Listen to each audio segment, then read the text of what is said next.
comes first. Second shutout of the year.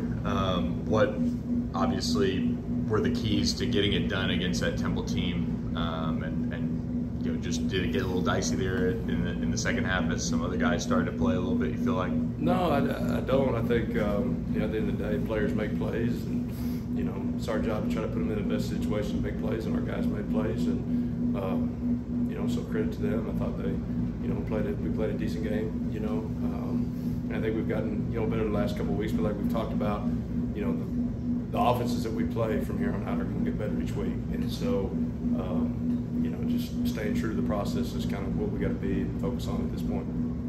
How big was their two kind of closest scoring opportunities? Chapman had the sack on the 4th and goal when they had 1st and goal, I think at the 1, and then obviously I think it was Elijah Roberts that had the sack that pushed the field goal back that they missed. To make big time plays in those situations, and maybe for those guys, what does it say that they wanted the shutout, that like keeping points off the board kind of elevated their play maybe a little bit there? Yeah, man, I think our guys take a lot of pride in the points on the board, and that's the right mentality, and that's what we want to see. And so I thought the goal line stand, that 4-play sequence was awesome to see. Our guys rise up and understand that we've made teams really have to earn it all the way in, and so we've been there. We've had a couple really close ones where we've gotten a 4th and goal, Charlotte, ECU down there, and just hadn't been able to stop them. And so to get that stop, I thought was huge. And then you'd love to see it, and that's what you expect is our guys to have that type of approach each week. What have you seen from Tulsa on film so far? They run the ball downhill and they throw it deep, and they've got this will be the best skill that we've seen in conference by far. 19 Williams on the outside, 4's back, two guys that really have juice, and then you have 2 quarterbacks, really 3 quarterbacks that are playing. When you look at Braxton, when you look at Williams, those guys both can run and provide different threats. Obviously, we saw Braxton last year in a different scheme, but I think they do a really good job. I think they've had some, here and there, some opportunities that if 1 or 2 plays in a game go different, it's different. But they're explosive. I mean, they like I said, they can throw the ball. Both those quarterbacks can push the ball down the field vertically. Both have really strong arms. They have receivers that can run, and their backs do a really good job being downhill and falling forward and keeping them ahead of the chains. Have you ever had a defense perfect on 3rd and 4th downs conversions before? I don't know. Yeah, I don't think so. Just how big is that? Obviously that's a talking point of getting off the field, but for them to do it every single time. Yeah, I thought it was huge. Our guys just playing the situations and understanding the down and distance and the chains and some of those things, and just being able to rise up. And like I said, players make plays and we make plays in those situations, so it's always good to see. Chris Adamora getting that pick. We talked about it after the Charlotte game, kind of maybe that turnover, streak starting or whatever. Is that just another example of maybe just guys staying with it and keeping? Well, it's just doing our job, and it was like kind of Coach Crum said. Finally, we got that a drop kind of how we wanted on that, and lo and behold, he did it, and then looped the ball in, and he's an ex-safety playing linebacker, so you expect him to catch it, and guys were really excited. Obviously, we were really excited for him to be able to key play at the end of the game as far as getting the ball back to our offense, even though the game wasn't in doubt at that point. Go into the game without Crossley, without Massey. I think Ahmad Moses ended up leading in tackles. What did you see from him kind of taking ownership of that position and taking advantage of the opportunity he got? Yeah, I think, his confidence continues to grow, and we'll have some guys getting some depth back,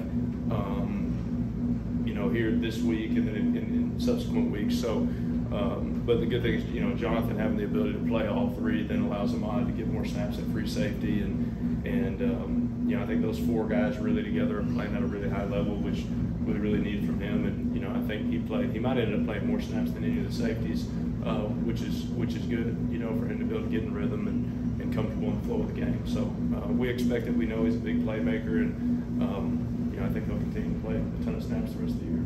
How important has Ahmad coming into that linebacker room been for this turnaround this year? I think just, more than anything, the approach and the experience. You got a guy that knows how to take an approach every single day, knows how to be a pro, knows how to prepare, understands the system, has been there as the young guy with some older guys helping bring him along, So it's doing that for some of the younger guys. So I think, you know, just the leadership in that room and being able to set that expectation, you know, with the playmaking ability that he brings to the game each and every week. Kind of sticking with the linebackers, that was a group that, when we were talking about depth, maybe didn't have a ton of depth, but you really like the talent level. What have you seen from them at this point in the season, kind of playing up to that talent level and playing really well?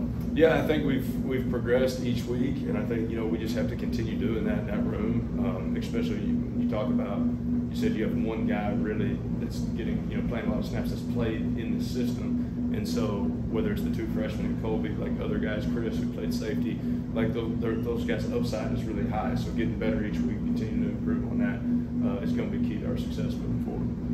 With that, then how important is that Ahmad kind of keeps that level high? That he, I mean, we talked about kind of mentoring them, but on the field, always playing at a high level, always kind of doing the right thing, or if there is a minor mistake, you know, using hustle to make up for it. How big is he in that regard with kind of an inexperienced group? Well, I think when you're the leader of the room, you know, you have to set the tone by how you play. You know, everybody wants to see you walk the walk daily before they, you know, hear you talk the talk. And so I think that's one of the best things that he does is he comes and he loves football, he loves practice, he works hard. He's not the most vocal leader by nature. I think he's grown in that, you know, in his time from coaching him as a freshman to now. But at the end of the day, if the guy's not going to show up and put forth the effort and put forth the work, then is that a guy really worth following? So when you're the alpha dog in that room, you got to be it every day. Do you have any updates on Massey, Crossley, and how's Kyron Chambers doing? Yeah, Kyron Chambers is you know, a guy we're looking to redshirt, and so just giving him another year in the system. You know, I think we'll help him this time next year. You know, Massey will be, you know, game time decision, getting closer each week, and so we feel confident that potentially by the end of this week he'll be ready to go, and then you know, Crossley's fully cleared at this point. So, and then just this defense, you know, you talked about wanting to be a top 20, top whatever defense. The numbers are starting to trend that way and are in that. What just has this group done? Obviously added players, but to go from where this defense was last year to now being, you know, a top 10 scoring defense in the country. Well, I think, you know, you got to start with the talent first. I mean, you know, players win games and players make plays, and so we've got good players. And you know, I think then off of that, them obviously being bought into the scheme, and then the confidence that comes with that when you're playing confident, you're playing fast. So, but we also know that, you know, like I said, every offense we play, really, if you look at it, starting this week is going to get better every single week. You know, not to take anything away from, you know, our last three opponents, but they've struggled, you know, mightily on offense. And so, you know, we really hadn't seen a quarterback that can throw the ball in 3 weeks, you know. And so now we're going to play, you know, quarterbacks that can sling it, that can move it, and in every single game moving forward. And so, you know, I think, you know, stats sound great right now, and we're all about promoting the guys and what they've done at this point, but it really doesn't matter if we don't finish. And so we got a really good football team coming here Saturday, and you know, we better be on our game, or they'll wake us up really quick.